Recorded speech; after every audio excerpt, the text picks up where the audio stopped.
Okay, welcome guys for week, what is it, week three already of our webinar series, so our autumn webinar series.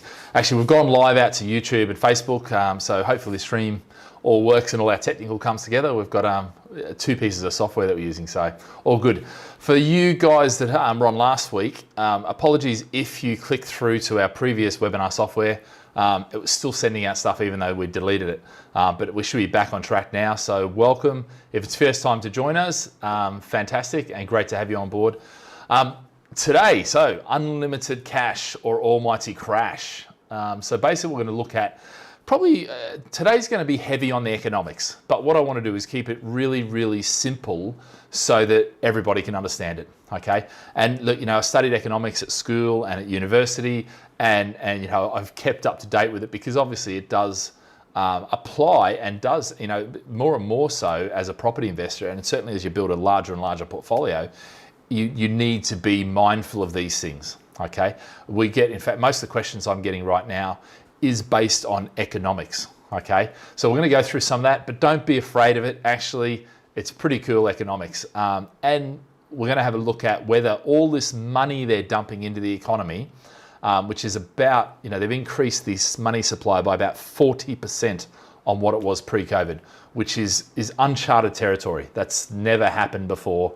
It's an amazing time to be living. And yeah, as I say, it could be unlimited cash or it could be an almighty crash. And hopefully we'll get a better understanding of what the potential is.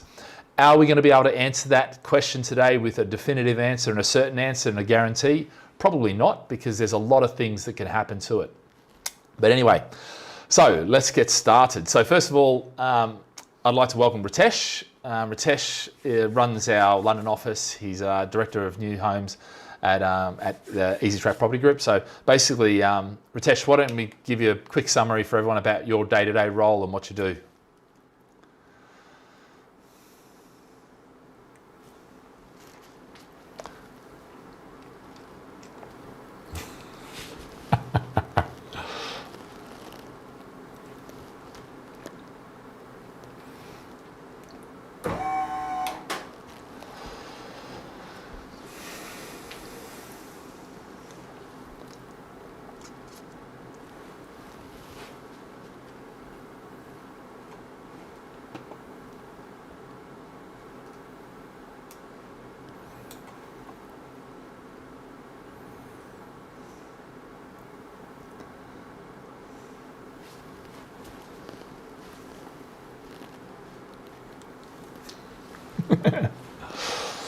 Awesome. Okay, and we've also got Ryan Ranavard. So Ryan is an associate director. He runs our, if you like, our high net worth guys. It's gladfish.cc, which is basically high net worth, alternative investments, our development side, and that. So do you want to just introduce yourself? Give us a bit of a CV.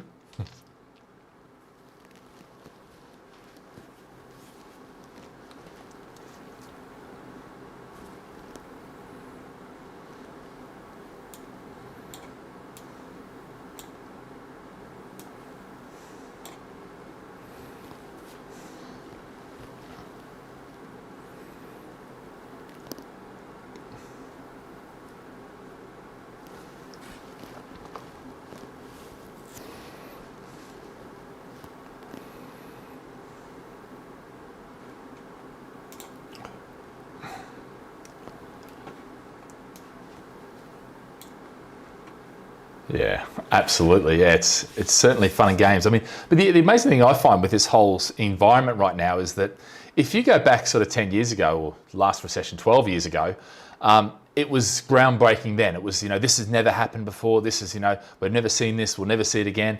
And sure enough, if you go back to the previous recession, it was the same thing. Oh, can't hear on YouTube. Why is that can't hear? Sorry guys, it's just saying, the guys are coming through saying they can't hear on YouTube. Let me just work out what's going wrong there. Yeah, okay. The joys of technology, hey? You can only hear me. Can you, okay. Can't hear me. Let me think what I need to do. Why is that? Wait there, let me try this. Sorry guys. Yeah, webinar's fine. Maybe it's because microphone, no, that should be fine. I don't know guys. There's no one there, yeah.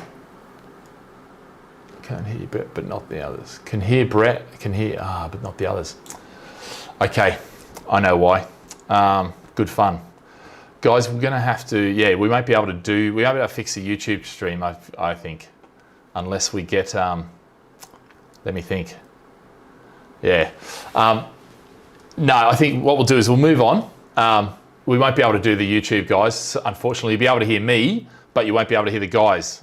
So certainly, actually, we'll leave the YouTube on for the first half, but then you won't be able to get the Q&A and that sort of stuff for the second half. So we'll probably end the that side of it. All right. Yeah. So, but if you sign it, guys, if you're on here watching, sign up. If you go to gladfish.com/webinar, sign up straight away, and you should be able to get the link and come onto the actual webinar. Okay. So if you do that, if not, then maybe just put, or in fact, yeah, if you signed up, then we'll send it round. Otherwise, yeah, we can't really. I know what the problem is now. Since we've changed over, we can't do both streams at once, which is unfortunate. But yeah, anyway, so we're going to get on. I've got a fair bit of talking to do anyway at the start, which is the main economics of it, and then we'll move on to the main thing. But yeah, so all right. Apologies to the YouTube and Facebookers. But yeah, so guys, today what we're going to be doing, obviously, economics. Okay, the one thing about economics is that nobody actually ever gets it correct. All right, most people and most economists, they work on they work through models and they work through basic principles and theories. Okay, the problem is there's so many inputs into these theories that actually nobody really knows what the exact outcome will be. What they can do is they can predict where the trends are going to go and they can predict where things are going to go.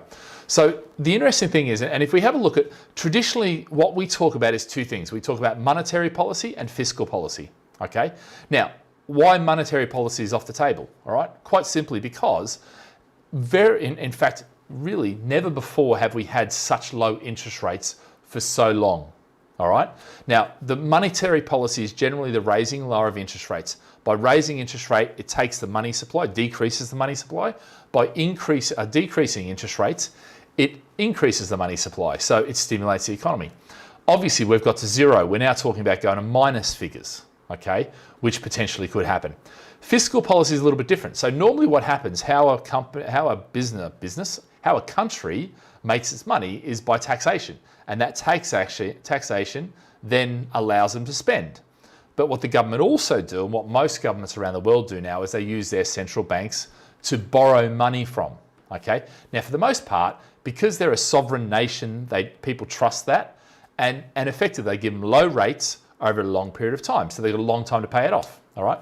So right now, the problem with monetary policy is interest rates can't go any lower. They have to go into the negative then, all right? Which means they're going to penalize people to save cash, all right? Now, historically, that hasn't worked. It hasn't stimulated. It hasn't really resulted in what they wanted. But they're still going to give it another try. You know, Japan's the last case, but there's lots of cases that have tried to go negative on their interest rates. All right. If we have a look at the interest rates, this is the Federal Reserve. So this is the US figures. So we can see, you know, that's from 1970 to 2020. Now, interestingly, okay, if we have a look at this, what we're going to see is that we've had 9 recessions since the 1970. So in 50 years, we've had 9 recessions, all right? Now, most people would say that property doubles every 7 to 10 years, that we have a recession every 10 years, a short-term recession every 10 years, and a larger, you know, long-term recession or larger recession, you know, perhaps every 70 or 80 years, you know. But the reality is we actually have now, and if you look, the amount of years that we have them, you know, it's 12 years since the last recession. So the question is, are we getting better at avoiding recessions, or is there something else at play? You know, so, and who knows, all right? So let's just go over some terms now. So we've got this thing called deflation, all right? So deflation is simply the lowering of prices, yeah? Decreasing prices. Inflation is the opposite. It's increasing. There is no in between. It's basically deflation or inflation, yeah, where the prices are going up or down. Now the question is, how do you rate that? Okay. So guys, look, bottom line with that is 2% is what most developed countries look to shoot for. You look at somewhere like China, they're talking 5 to 7%. If you look at maybe some of your other countries, your African countries and that, they may even be going higher. South American, you're expecting some of those could be in the 20%, So it just depends. But for a developed country, you're sort of talking 2%. Now, one of the big fears is this thing called stagflation, where we have inflation in prices, increasing unemployment, decreasing GDP, and decreasing demand, which basically means that you're screwed, all right? And it's not screwed permanently, but it's very hard to get out of because it's almost like whatever you do, you're stuffed, okay? So stagflation's to be massively avoided, all right? So how do we actually describe this and how do we get into these things and how does this, the simple layman's terms of how to actually think about this? So here's how I look at it, all right? So this is basically what I call stimulus explained, all right? Now, if we just talk about the money supply, okay? And forget about everything else, forget about interest rates, forget about all that sort of stuff, just think about money supply right now. So if we all of a sudden put our foot on the brake, yeah, in other words, we stop the money supply, slow the money supply down. Now we can do that through raising interest rates, we can do it through taxation, a number of different ways. But effectively, if you put the brakes on, what happens to the car? It goes nowhere, yeah? And in fact, what happens in economics, prices will begin to go down because there's lesser demand than supply, things will go down. But the other side of it is, if you take your foot off the brake now, and then you put your foot on the accelerator, but you put it straight down to the floor, what happens is you're going to stall the car or it's going to take off really quickly, yeah, which you don't want. Inflation will be huge, and therefore the rise in prices, and that's not good for an economy. Stagflation is where you ride the clutch, where you've got this, you're pulling the clutch out, but you're actually putting the thing in, and you're actually not going anywhere, all right? And then the worst is the depression. The depression realistically is, depression is pretty simply, different people call it different things, but it's pretty much a 3-year recession with a GDP drop of at least 10%, okay? So that's kind of what we're looking at, with that. So, interestingly, we're printing lots of money. As I said, 40% increase in that. And if we have a look at the money supply, and we talk briefly about the money supply. So money supply is categorized into different ways. And look, just forget about the details of this, but just think of it like this way. M0 is simply cash that's in circulation. It's the money you've got in your wallet. It's the money you've got sitting, in your back closet or whatever, or underneath your bed or that sort of stuff. It's readily available cash. Yeah. MB we don't really use because basically that's cash plus money that's in the banks, liquidity in the banks, but really that's not in circulation. So we don't really use that. M1 is where cash plus checkings and savings and that sort of stuff you've got. M2 is M1 plus savings and plus certificates of deposits. Don't worry about that. M3 is where you've got larger institution deposits. So as you go up from M0 to M3, the cash gets bigger, all right? It doesn't matter which one you use, but if we have a look here, this is what money supply has done, okay, just since coronavirus. So if we look, this is 1960 through to 2020, all right? Now this is the US Fed money stock M1, okay? So basically that's the readily available cash, all right? If we have a look, since 1960, it's been slowly increasing, which actually is what most economists will say. That's good, the supply of money is increasing over time. And then watch what happened in 2020 coronavirus. It's a massive jump. It went from about 4 trillion to 5.5 trillion, which is a 40% increase. Yeah, in other words, that's cash that's just been dumped into the system. Yeah, and that's printed into existence. That's the beauty of a fiat currency. Prior to that, we had the gold standard, which the gold standard meant that you had to have the money you produced, the currency you produced, had to be backed by actual gold. Okay, so that's a pretty dramatic increase, and as far as the charts go back, that's never happened before.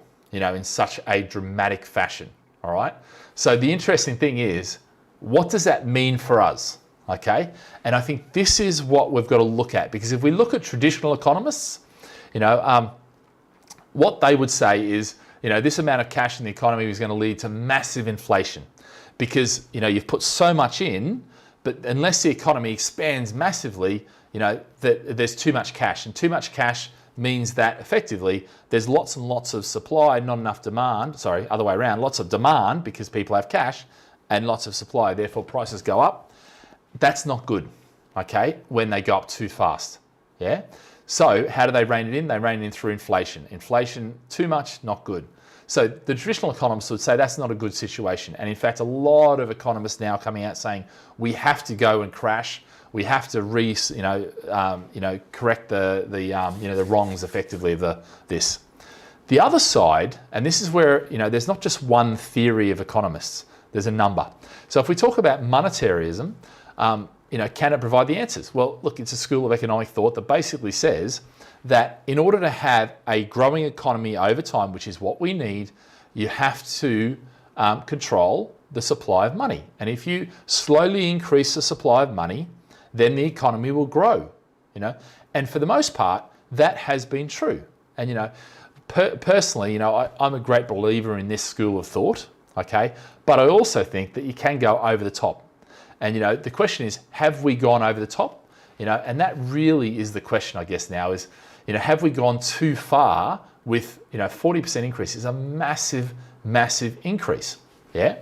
And that's really, I guess, the question that we need to answer today is that too much, Look, interestingly, and one of the questions that I had earlier on today, or yesterday it was, sorry, was, well, this is, it's going to cause a depression, the massive depression. But let me explain why I don't think we're in for another depression like the Great Depression, okay? The Great Depression, if you looked at it and you looked at all the facts and figures and the lead up to it and all the things, it looked very similar, if not the same as what we're seeing now and what we saw in 2008. The difference was in 1929, the Fed was defending the gold standard, and therefore they kept raising interest rates, which caused massive deflation, and it wrecked the system. And that took, years, and in fact, probably a decade in most cases, to actually recover from that. Yeah. So that was what happened back then. The distinction now is this. Yeah.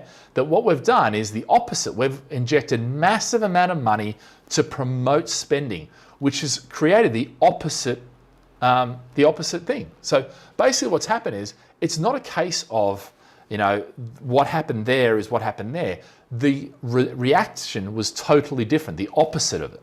And actually, I think that has been a much better, and I've been very complimentary to the government for doing this. And not just the UK government, but a lot of governments around the world have done exactly this and are getting exactly the same results. Now, we might say, well, hold on, we're in for a massive sting in the tail, I'm going to kick in the arse later on, and we may well do that. They may well have spent too much money, borrowed too much money.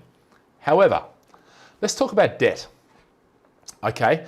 Because it's one thing to sit here and say, well, hold on, they're borrowing, GDP has gone up, debt to GDP has gone over 100% and this and that, which sounds terrible, okay? And for you and I, that is terrible, yeah? Because if, our entire income for a year is this much, that much, and our debt goes from here to there, see, and this is the thing I'll point out, all right? If we have a look at debt to GDP, okay? So you can see this is the United States and Britain. I don't know why they didn't do UK, but at the end of the day, Britain is by far the biggest. So, no disrespect to Wales and Scotland and Northern Ireland, but the bottom line is the forecast. And if you have a look at those things in 2000, since 2000 to 2020, you'll see we're at about 80% in 2016, 88, 87%, I think. We've just crossed over, and I think I've got a slide here, where the UK in June of this year crossed over the 100% barrier. In other words, our debt to our GDP was the same, yeah?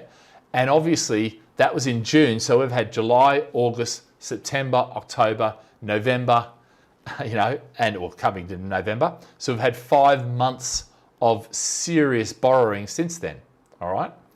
So, Sorry guys, I don't know what that thing's there. But anyway, let's have a look at debt around the world. So if we have a look at the debt around the world, Japan 237%, Italy 135%, United States 106%.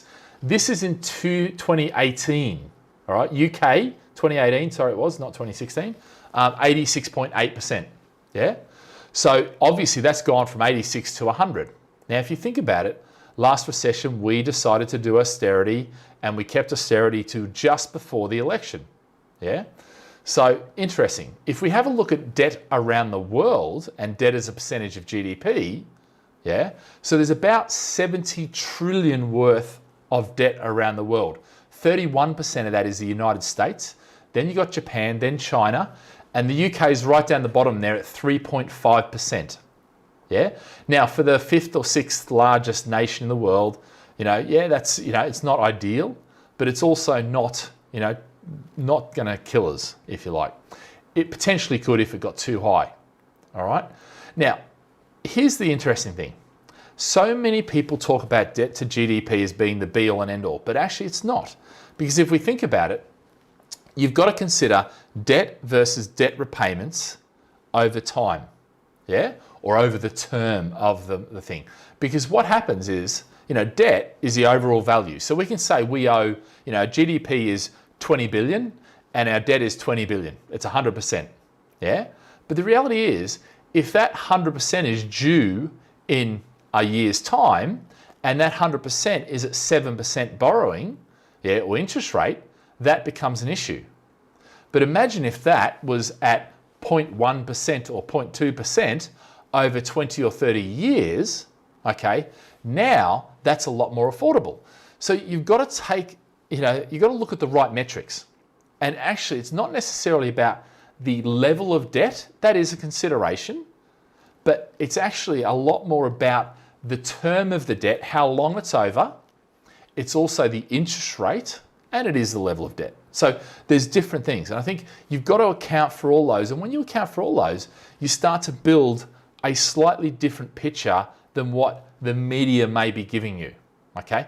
Now, I'm not saying that adding 40% of the money supply isn't going to have a kick in the tail. It may well do. We don't know that yet. But the interesting thing is, and one of the issues is that obviously GDP drops, yeah, which means tax revenue drops, which means, the income of the country drops, which means that debt, rises considerably above potentially what you're earning. So there's also that. We've had the borrowing and the income drop. Interestingly, if we look at China, okay, China has gone and they had a big drop, for them a massive drop because they've been growing at sort of, 7, that sort of 8, 9, 10%, that sort of thing. And then they've dropped into the negative, but they've gone straight back up to where they're 5% growth this year, 4.9 in Q3, which actually isn't all that bad. Yeah. So can we do that? Because we're seeing exactly the same thing here as Australia and Singapore and China, where they've actually been able to bounce back. Okay. And I think that's really interesting that these things happening, So guys, it's an interesting thing, but look, is 40%, this 40% are really concerned? The question is, over what period is it? And if we have a look at it, the interesting thing that I find, all right, let me just go there. Yeah, so the interesting thing I find with this is actually, when you have a look at it, a lot of the debt that's coming due now that needs to be refinanced is going to be refinanced at such a low interest rate that governments can afford to borrow more now because the rate is so low. If the rate was at 7% and they're having a remortgage at 7%, that's a serious consideration. But now if you're borrowing at 0.1%, or even negative it could get down to, which government bonds have gone down in negative, some of them. So, and you're borrowing over 5 or 10 years, it's not so much of a concern. And that's why there's a lot of people now, economists and that sort of stuff, saying, actually, do you know what? This is manageable. This is not a case of where we are definitely going to be screwed and we're going to, fall over and all that sort of stuff. So in some ways, it's not as bad as it's being made out in the media by a lot of things. And look, I'm on YouTube, okay? And we're playing with the YouTube algorithms now, and I'm putting videos out and I'm starting to work out what day I should put them in and all this sort of stuff. And I go on there And I have to shake my head because I look at, my contemporaries and, my peers and all that sort of stuff. And some of the stuff they're saying about how, we're in for an almighty crash and it's going to happen and we're predicting it. And 20%, 40% and the share market's going to drop and all this doomsaying. And the problem is some of these guys I know, some of these guys I chat with. And when I chat with them, they know that that's not necessarily going to be as bad. But you know what? Their YouTube rankings perform a hell of a lot better if you put a negative keyword. And the interesting thing is, and so I was chatting to the marketing team today, and we're saying, you know what, let's run for the next 2 weeks, not this week, next week, 2 weeks, let's put really like negative, crash, housing crash 2021, or why the housing market will crash and that sort of stuff. Because that gets a lot more, and I'm talking in the region of tenfold more hits than just putting my house price predictions for 2021, or, it's not as bad as we might think for 2021, And unfortunately, that's the thing we live in right now. So things aren't as bad. The other side is, even though we've increased this, the money supply, one of the other side of the things is that actually that's not that bad, all right? And the reason I say that is because we've got a lot of other things going on right now, okay? And one of those things is the fact that we have got what we call technology, And interestingly, technology is inherently deflationary, okay? If you look at AI, deep learning, automation, all these things, they're changing so quickly that it means that actually that they're deflationary in nature. So what was the state of the art this year, next year is, out, yeah? And that causes deflation, price deflation. And that, that's an interesting phenomenon because this is now starting to really pick up, yeah, and starting to have an impact as more and more platforms are built, as more and more, these sort of things happen. And the interesting thing here is where we're heading towards, I think, and it's not just me, this is, a lot of other people's opinions in the books that I'm reading, is that we're going to end up with two types of businesses. We're going to end up with the Uber type platforms. They own nothing, they're just a platform. And they're very fast growth, they like this, yeah? Then you've got the other businesses, which are the providers. They're the people that own the assets, that have, the General Motors that, manufacture motoring cars and have to have massive scale of, things. They're very slow growth, but obviously we need both of them, okay? But this is the sort of thing that we're talking about now. When you have this sort of split and this disruption and all these sort of things happening, where does that leave us? And this is where a lot of the rules that you were written in the sort of 60s and 70s and even before in the 50s in economics, not that the rules are being rewritten, but they're being reapplied. And we're starting to now get to finesse them a lot better. So my thing is, I actually am not sure that it's going to be such a bad thing. So guys, I want to open it up to the boys too, to Ritesh and Ryan now. YouTube guys, you're not going to be able to hear them, which is a real problem. So what I suggest, if you haven't already got on, I'm just thinking there, I'll come back to Milo. I'll come back to your question a little bit later. But yeah, if in fact what I'll do, I'll come back to your question. I'll make sure I look you up and send you the answer to that question. But yeah, basically, look, I think with this whole game, we don't have to worry that much. I don't think that we're going to get into this massive sting in the tail, massive inflation. Interest rates aren't predicted to go up for at least a decade, massively. So certainly the markets aren't predicting that yet. So even though we've seen a massive injection of cash, what we've actually seen is that has kept the economy going, okay? And really what it's enabled people to do is to stay in jobs, and that's a good thing, all right? So guys, coming back to the technology side, what's your thoughts on the technology and the uptake and prop tech or whatever?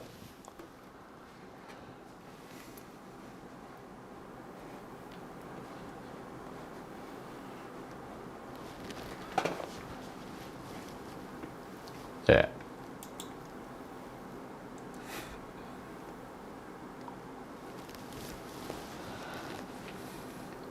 Yeah.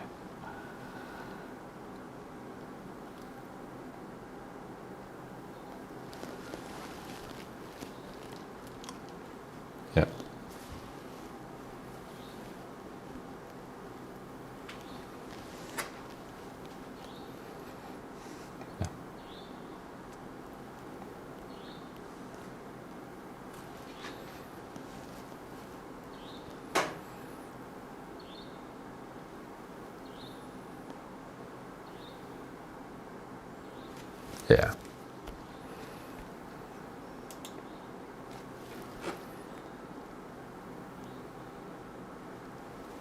Yep.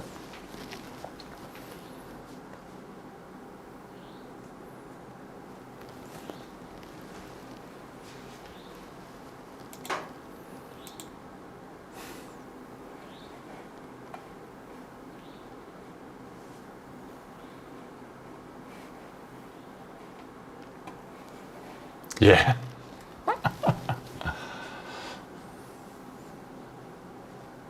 Yeah. 100%. Any thoughts, Ryan?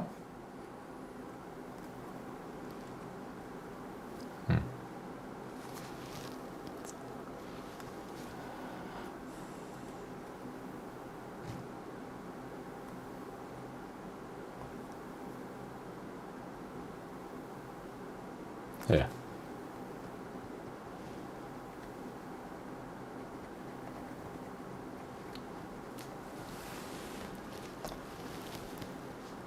Yeah.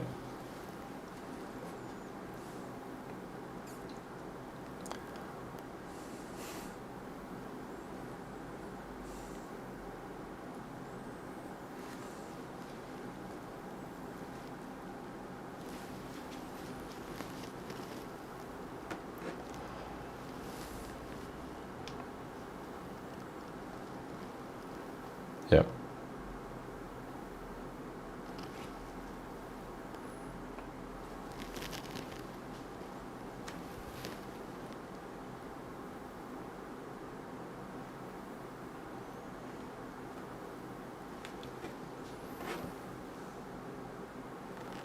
Yeah.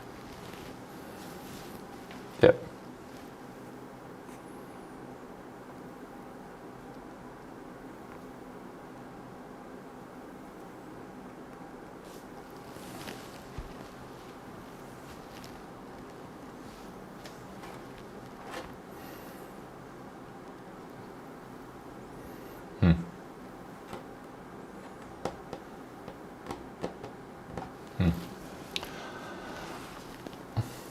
Yeah.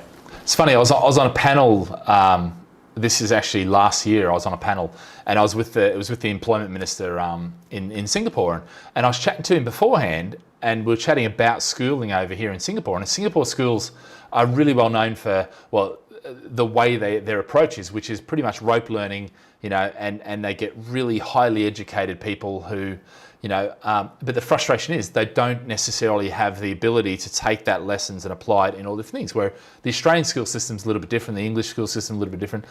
But the interesting thing is, his problem was saying that on the one hand, everybody, they know they have to change the system. But in order to change the system, they not only have to change the curriculum, they have to get the teachers to be able to teach that curriculum. They have to get the parents to accept that, there's not going to be this drive for the best marks and having the best marks. And, it's a hard one. And as they said, it's going to be 2 generations before they're able to make that pivot. Interestingly, I think actually it probably won't be that now, because I think a lot of this technology that's coming through is actually allowing us to pivot and change a lot quicker. And that goes for everything from employment. I mean, just look at the current situation with, we've gone from everyone works in offices to now everyone works at home to everyone works a blend of office and home. And I think that's where we're going to move to, which, is going to create a massive amount of change. But I think, technology is here to stay. But the good thing about that is that is a deflationary, thing. So, when you start putting these things together, a lot of this doesn't necessarily mean we're going to have a massive kick in the tail, And I think that's the important thing. It's not necessarily going to be a case that we're going into a depression, we're going into a massive recession. America, they actually led the way in 2008, where they literally just printed their way out of the recession. And as much as everyone said, no, that, it's got to come, the chickens are coming home to roost, they're coming home to roost, it hasn't actually happened, So, yeah. So, guys, if you're on the YouTube channel, you're probably best to give up now, because we're going to go into chatting lots and lots about stuff. And unfortunately, we won't be able to hear Ryan and Ritesh. Just got a technical issue. We're not going to be able to fix it, because basically, unless I can't right now. But anyway, So Simon, actually, I'll add Simon's thing. So Simon just said, when do you think the bank will start relaxing lending again? So look, banks, there's two things. I don't think bank lending is a problem right now from them not having money to lend or the fact that they don't want to lend. I think the problem is they've come from austerity with Brexit, so they've actually scaled back their operations, and all of a sudden they've got a massive, influx, and they just can't handle them. So I think right now they've tightened the criteria, so they're only getting the very best of applications. So when will that thing? I think what we'll do is things will start slowing down over Christmas. Even though I said that would start happening in October, it didn't. Maybe it'll start happening now in November with the lockdown. We'll see. But look, when do I think? I think spring next year we'll probably start seeing things open up a bit more, and we'll know where the unemployment figures are. So watch the unemployment figures, what's happening there. If they start to shoot up massively, then we're into problems. I don't think they will because of the furlough scheme, because of the job support scheme coming after that. A lot of employers haven't let go of their staff. And that's a good thing, because if you think about this, guys, if I let go of a staff member, and just because things have slowed down, what happens? I have to then rehire that staff member, or that staff member has to go and get another job. Now that whole process of an economy takes about 2 years. So what will happen is it'll shed a lot of jobs, and in fact unemployment rate will go up. But then what will happen is over the next 2 years, that unemployment rate will come back down again as the economy gets back on its feet. And I think that's the important thing. So when do I think they'll start lending again? I think they'll start lending again once, number one is once they see what's happening with unemployment, and when they actually get through this run of applications. We'll probably see that pick off. Look, make no mistake, they want to lend. I used to run a mortgage company, and so we used to do this. If we would take, say, a 10 million tranche of money, and if we're at 8 million and we had like 50 applications come in, we would immediately just change our criteria. So it was really hard because we knew we'd have to go get that, repackage it, get rid of it out, and get a new 10 million in. Otherwise we couldn't lend. So that's just natural what you do.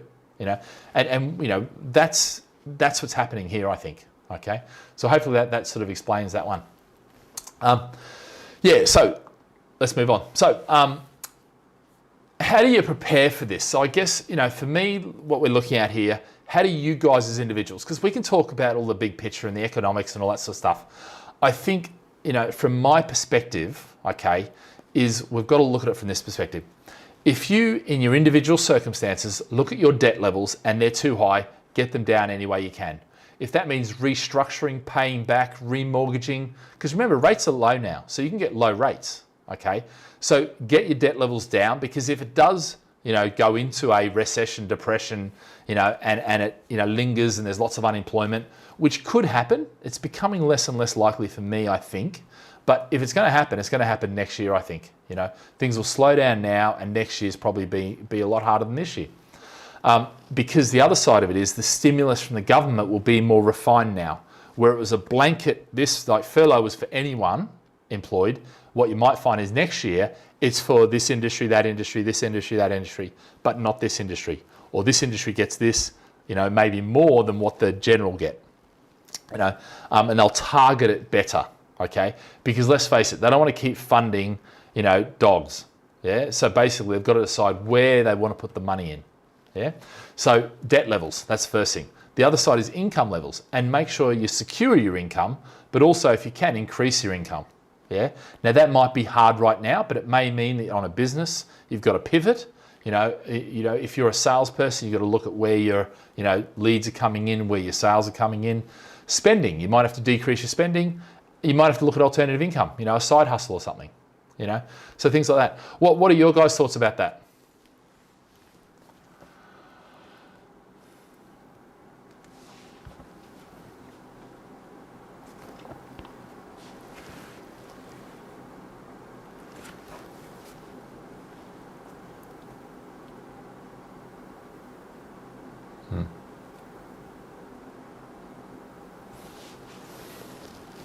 Yeah.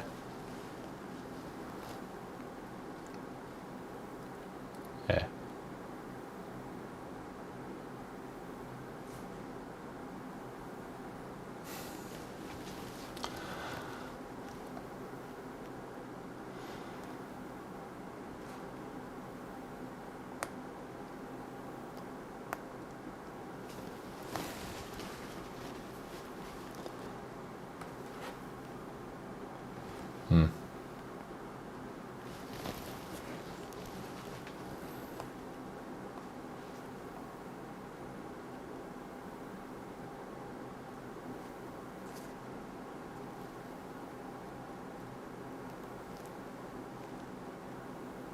Yeah.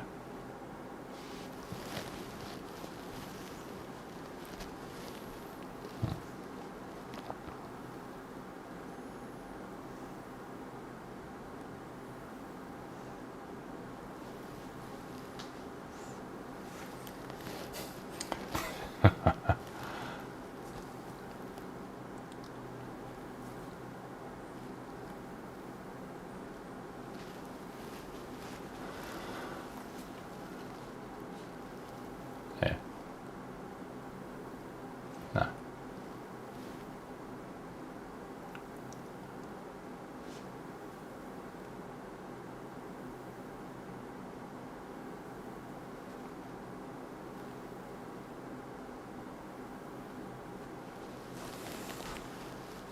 Yeah.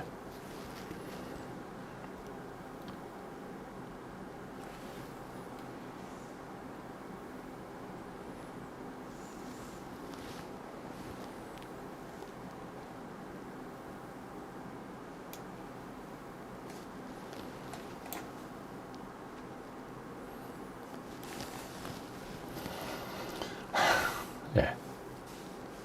Yeah.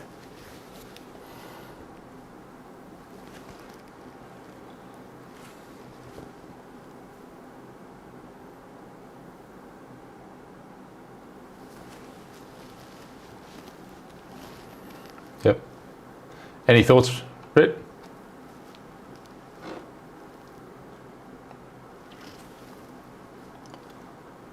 Yep.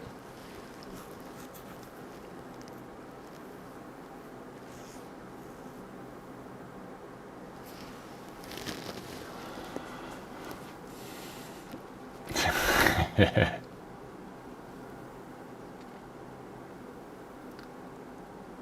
Yep.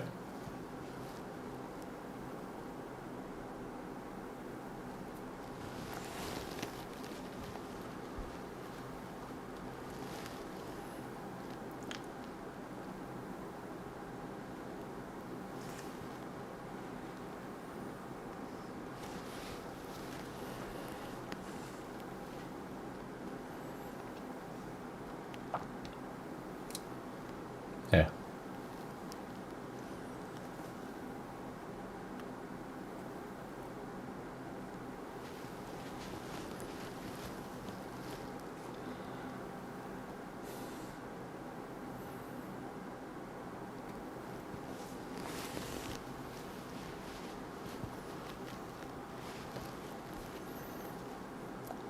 Yeah. Yeah. Yep.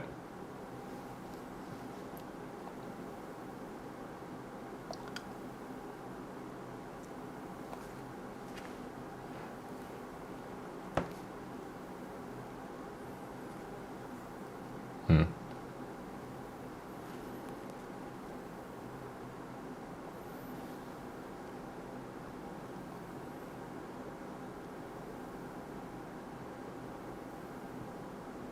Hmm.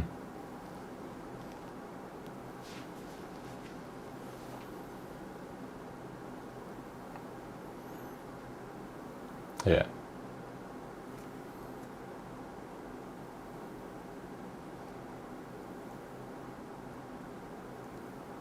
Hmm.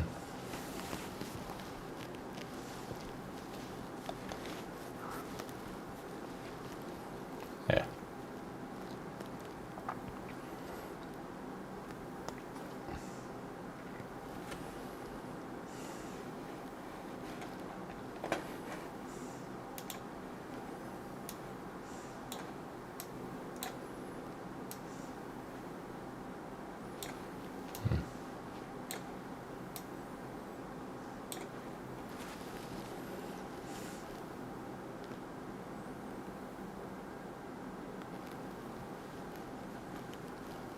Yeah.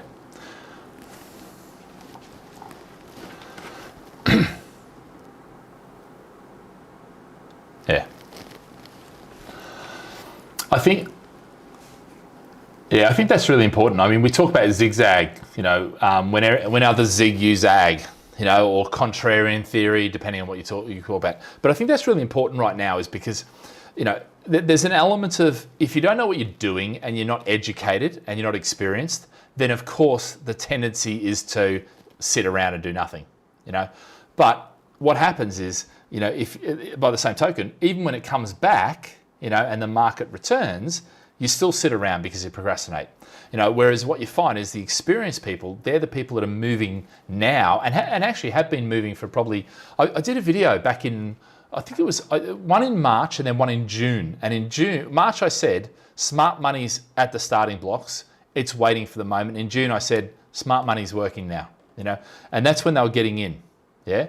And, you know, that was during the first lockdown, you know, and that hasn't stopped. You know, some of the conversations we're having now, you know, there's some big money already getting and transactions. I mean, we're looking at land and things like that, some of these places.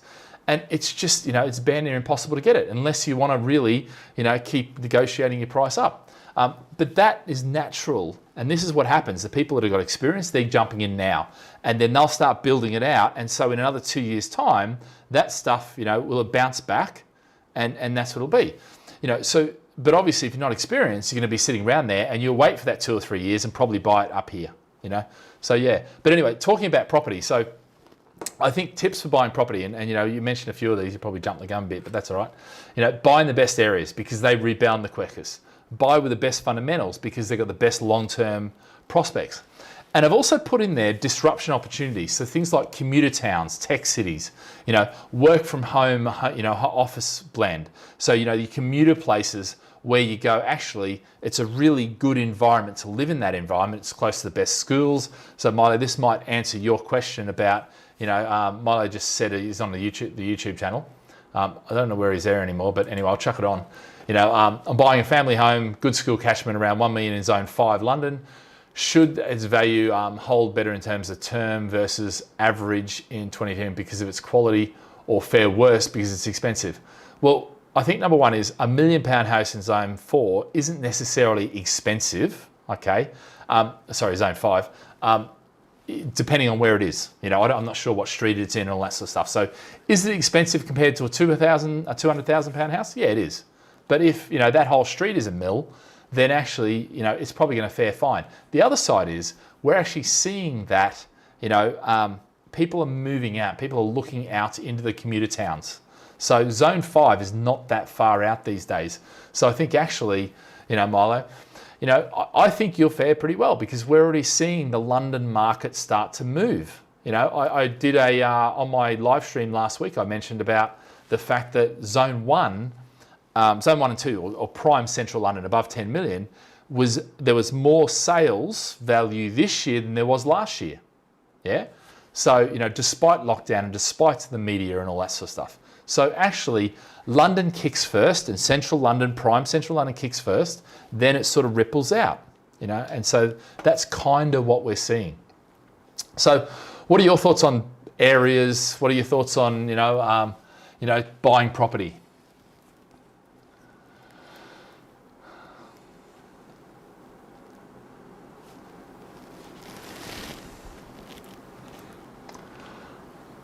Yeah.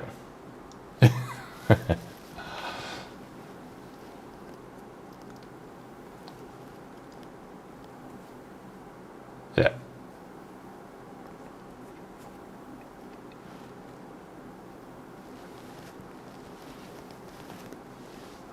Yeah.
Yeah.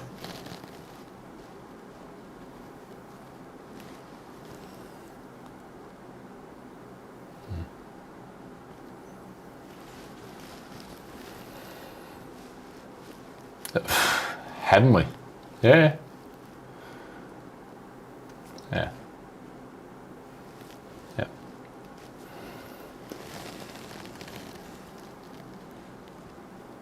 Yeah.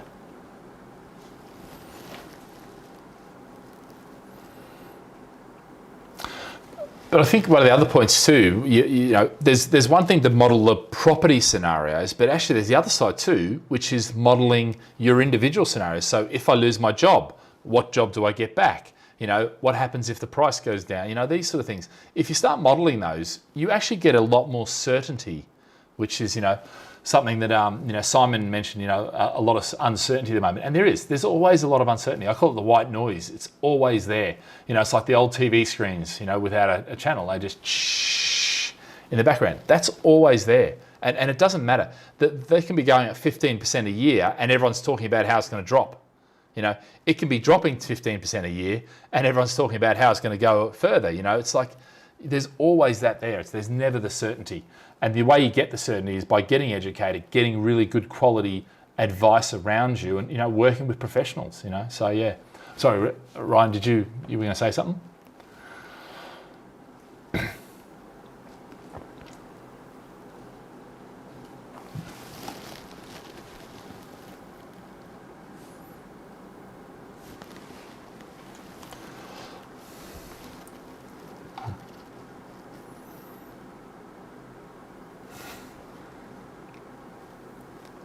Yeah.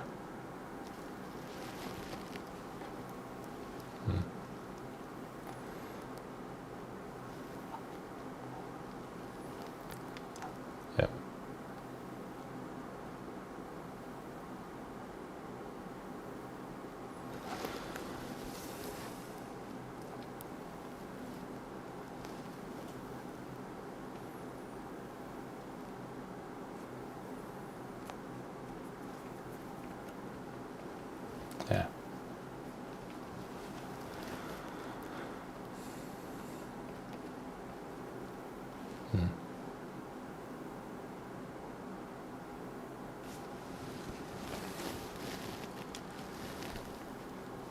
Yeah. Yeah.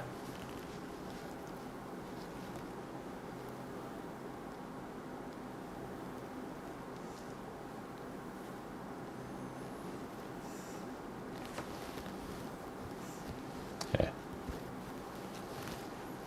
Yeah.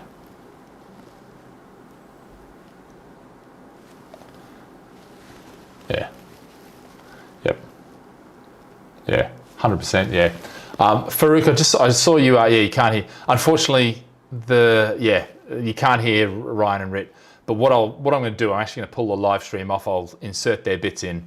But yeah, if you've got any questions, you can send that's for anything actually, guys. You can either put them in there now and we'll deal with them if they're appropriate, or otherwise webinars@gladfish.com you can do. So Farouk, I'll put that on hold. We'll come to it a little bit later. Yeah. So the question is, how long will this last? Because I think if you look back over those last 9 recessions, okay, realistically, none of them have been more than 3 years long. And what you're looking at, 2 years is the most. And I mentioned before why the 2 years, because that's the time that it takes to shed off all that employment and then rehire it back and get them to be productive again. Because it's not just about going, oh, okay, you're leaving and now we're rehiring, and because it takes 3-6 months to get people up and be productive for a business. And that then returns to the bottom line of the business. So that's what you're sort of looking at. That's the reason why, 2 years is what you sort of expect. Now, the question then becomes, is it 2 years from the start of this year, or is it 2 years from, the start of next year? And that's really something we don't know. But the one thing I will say is I think the government, they're not going to stop putting this incentive and stimulant in. And the reason they're not going to is because all of a sudden now they change tack and they go, right, no, we're going to choose austerity now. They've just raised the cash levels by this much, lent a whole heap of money out. If all of a sudden they do austerity, then they're just going to lose all that, and they've still got the debt there that they've got to pay back, which is just going to send us into a 10-year thing. It's just not going to happen. This is the sort of thing where you make the decision to do it, you see it through, okay? And I think we're seeing that now, and we've seen that now with the second lockdown, is straight away they've come, right, we're putting we're extending the furlough scheme, the bounce back loans, all these sort of things are still there and are being supported. So that's actually a good thing, you know. And as I said before, depression, I think it's unlikely. You know, the response has been the total opposite of what happened in, 29, with the Great Depression. You know, that hasn't happened, and that's not that's not what we're talking about right now. So I'm not even worried about that being the case, you know. How about you guys? Any thoughts on length of recession, or what do you think?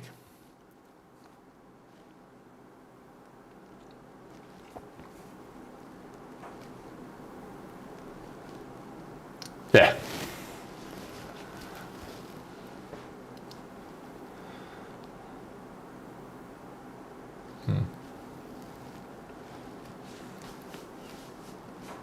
Yeah.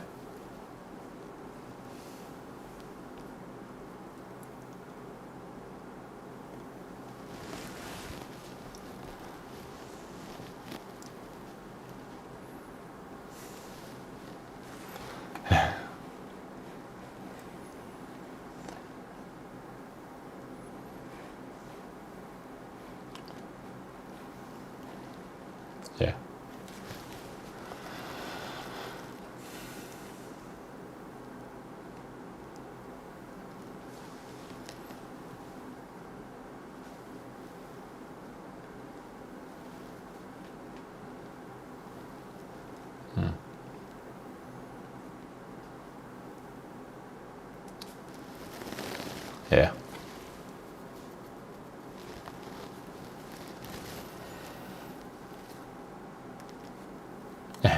Yeah.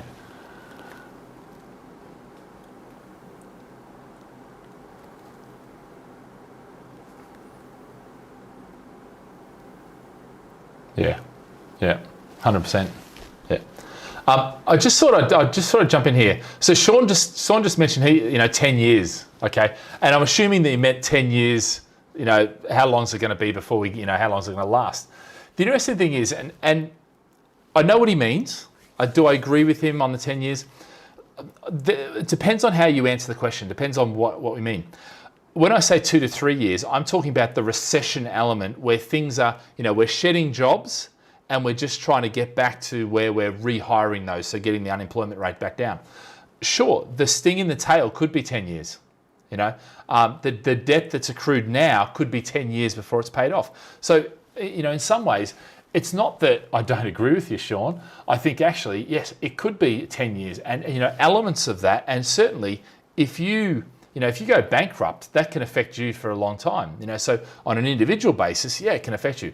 But I think the actual, the time when we're sitting there going, hold on a sec, this is a recession, we're coming out of the recession where, things are bad, but they're looking better now and that sort of thing. That I think is more of a 2 or 3 year, situation. And for me, given the stimulus, I'm more thinking the 2 year than the sort of, the 3 year. And I don't think the 10 year, but the sting in the tail will be that, yeah, the debt's going to be around for a while. But again, that debt is very cheap. Yeah.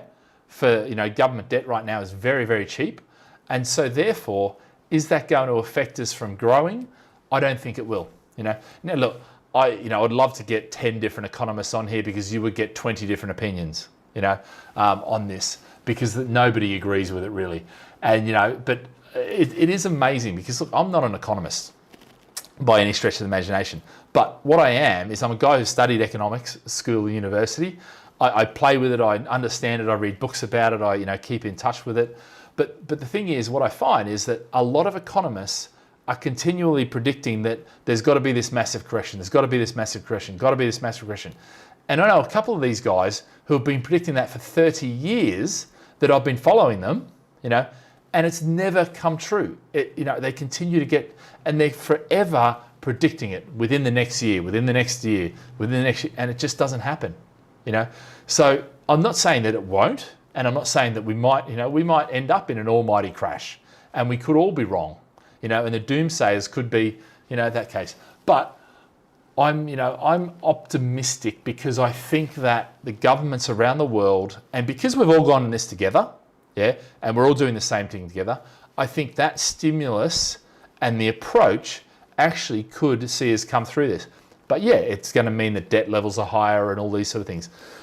Do I think that it's going to end up in the Japanese lost decade? I don't think so.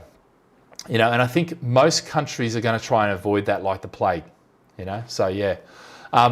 So we've got a couple, I'll just deal with a couple more here. So we've got Milo's just written, any thoughts if stamp duty is likely to be extended to avoid cliff edge on house prices, which impacts consumer confidence and growth recovery? Do I think it'll be extended? I don't think it will. All right, that's just my gut feel right now. I don't think it will. I think it's a bit like with the evictions. They said there's 60,000 evictions going to happen and, it's going to be a massive thing. And the reality on the figures was actually nowhere near that. All right, and I think the same thing with this stamp duty cliff edge. I think, yes, it's taking longer to get those sales processed and that sort of thing. So yeah, a few people might miss out. But do I think, and look, it depends what happens the next 3 months. If the market continues to boom, boom, boom all through winter, then maybe we're going to have a problem where we have a cliff edge and maybe they will do something. But I'm not so sure that that's going to really be a big thing.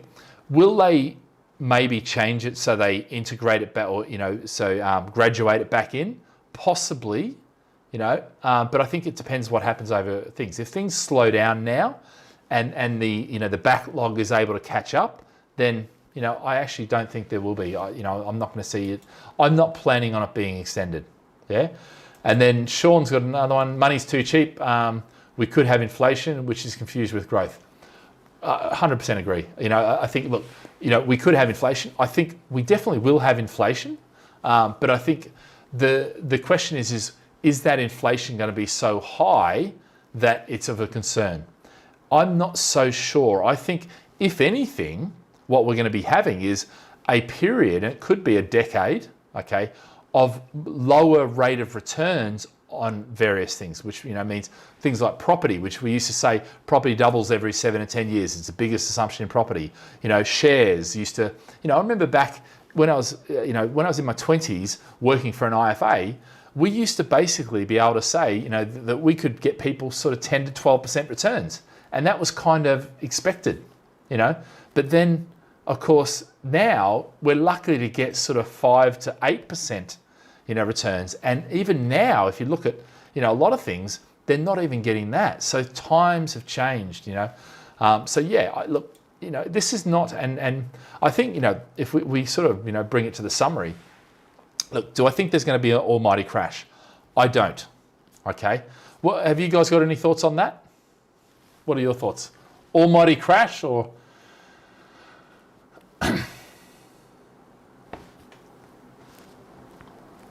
Well, I think we're already in a recession. There's no doubt about that. But yeah.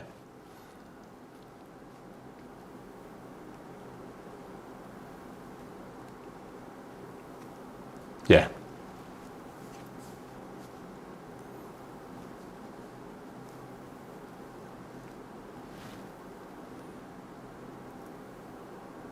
Yeah.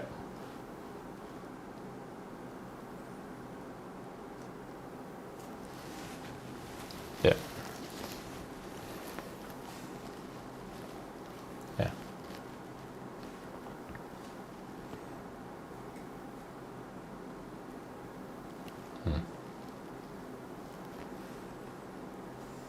Yeah, yeah. I think, it's an interesting situation right now. And I think the real thing takeaway from this that I'm going to say with this is, you need to look at your own individual circumstances and you need to work out what your plan from here is, what your strategy from here is, and, the rules that apply to that strategy, and work all that out and then still make money. Because whether the market's slow and whether we have low growth, whether we have high inflation, whatever comes, even if the market drops, you need to have a plan for that. And I think if you're sitting there and you're not really sure, and you're watching lots of webinars and you're going to lots of places and they're showing you all the opportunities, get this stuff in place first. because that for me is the absolute key that you have to get. You know, if you're not going to get that plan in place that accounts for a lot of these uncertainties and a lot of this white noise, then really you're going to be here in 5-10 years, and it doesn't matter what's happened in the next 5 or 10 years because you didn't take any action. You've got to come up with a plan, you know, and it may be a plan A and plan B. If it does this, then do this. If it does this, then do this. You know, and that may be the plan, where you sort of, you know, you move this direction, but if it starts to go this direction, then you flip over to this. That's fine. And, you know, if you're not sure of that, give the team a call. You know, I mean, this is what we do all day, every day, is we sit down and we work through these things, you know, and we get that plan in place before we start going, you know, pitch. Unfortunately, our industry is so full of people that just pitch. And have I got a deal for you? And if you don't take it today, somebody else is going to get it and prices are going up, you know, and half of it's BS, you know, and the other half is hype, you know. What are your thoughts on, you know, summary? What's the actions from here? What do you think these guys should do?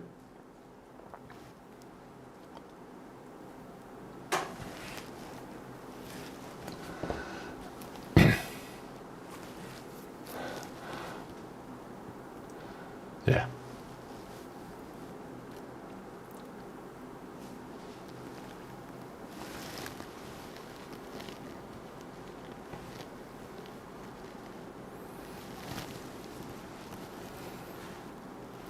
Yep.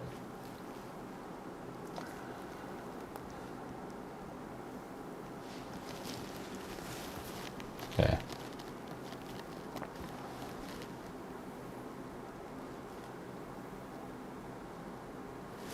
Yeah.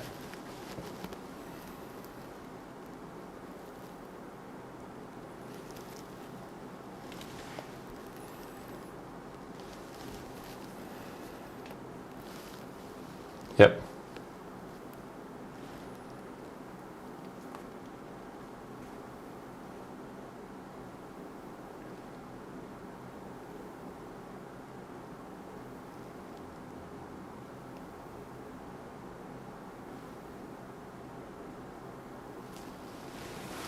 Yeah.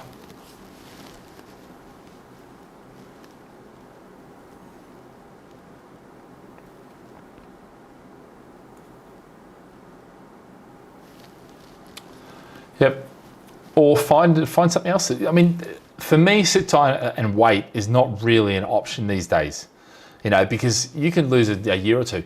You find a strategy that works for you, and it may be that it's an interim strategy. I mean, I've got guys that work for us, and they cannot afford to buy a house yet because, number one, they haven't got the fiscal discipline to be able to save the money.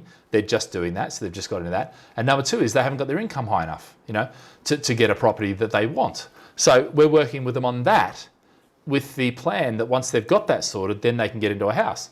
And, you know, interestingly, we've had more staff buy houses this year than we have probably in the last 2 or 3 years, you know, because, you know, a few of those things have come to fruition. And, you know, things like furlough actually worked out well because not furlough, lockdown worked out really well because all of a sudden now all that money they spent on Friday and Saturday nights going out, all of a sudden bought them a house, you know.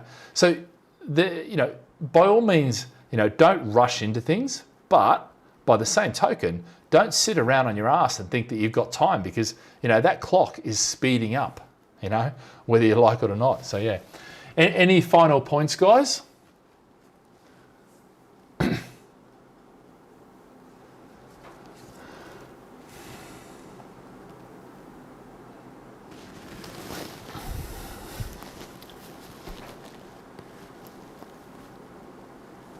Yeah.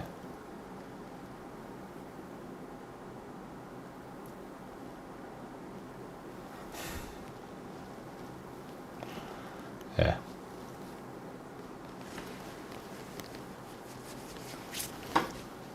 Nah.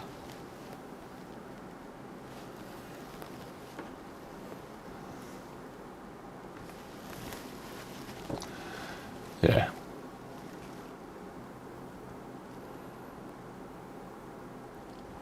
Yeah.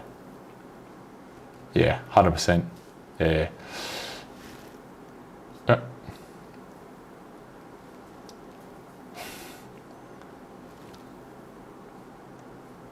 Yeah. Yep.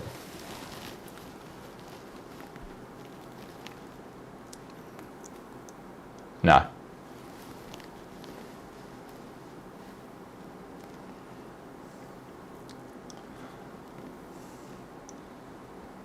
Yeah.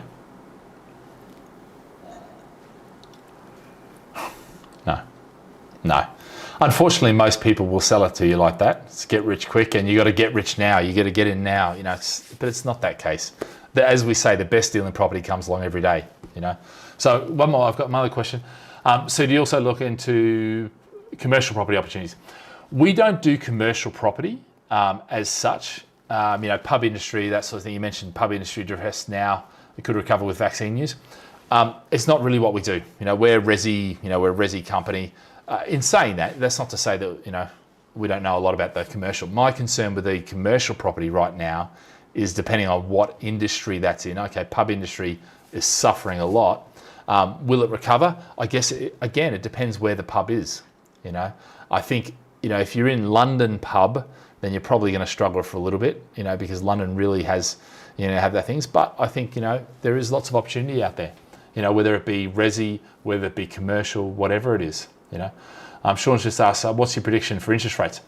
I think interest rates are going to stay quite low. And one of the things I do, guys, if you ever want to check where I think interest rates are going over the next 2 or 5 years, or even 10 years, have a look at the fixed rates. Okay, go to any mortgage company, you know, Halifax, and look at their 2-year, their 5-year, and their 10-year fixed rate, and see where they think interest rates are going. And obviously if they're 2 years here and the 5 years here and the 10 years here, then it probably means that interest rates are going to, you know, stay around about that, go up a little bit and then shoot up, you know, 10 years time. You know, but actually if you have a look now, what most of them do is they're staying quite low. They're increasing a little bit, increasing a little bit. So 2 years is here, 5 years is here, and 10 years here, you know. So actually now you could lock in an interest rate relatively low for 10 years and forget about it, which, interesting, a lot of countries actually do that. They have long-term fixed rates. The US does it, you know, where you can lock in a rate for, you know, 10, 25 years if you want, you know. So, yeah, but guys, that's all I've got. If you've got any other questions, push them through. We haven't had a lot of questions from the webinar, guys. Are you guys happy? But yeah, so Farouk just come back. Due to remortgage, should I wait for negative interest rates or fix now? 1.74 being offered by NatWest. Yeah, pretty good, eh? What I would say is this. I don't think, even if they go, if you read your mortgage docs, even if they go negative, they're not going to, it's called, they're collared, okay? So they call it collar and cuff, basically, which means that it's not going to go lower than a certain percent. Doesn't matter if the bank base rate goes below that, they will still keep it there, all right? So forget it, for me, forget about negative interest rates. From us as borrowers, I don't think we will benefit from them. The banks will benefit from them, and the people who will be most disadvantaged are people who have cash in the bank, because all of a sudden, it's going to cost them to keep the money in the bank, all right? And that's what most people don't realize. But as a mortgage holder, I don't think we're going to go below the base rate, yeah? Interestingly, I've tried to find some of my mortgage documents to see if they were collared, because I've got mortgages that I took out in 2004, you know, ranging that I haven't actually remortgaged. So some of those are like 0.15 above base, which, you know, is just extraordinary now, you know, 0.5 above base and these sort of things.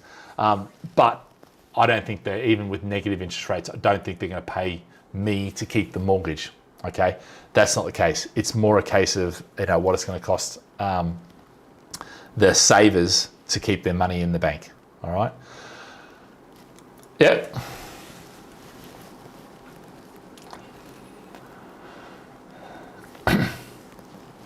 Yeah.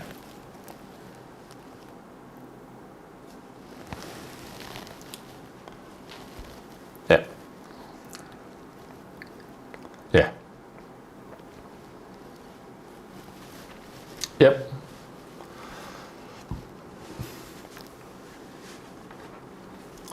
Yeah.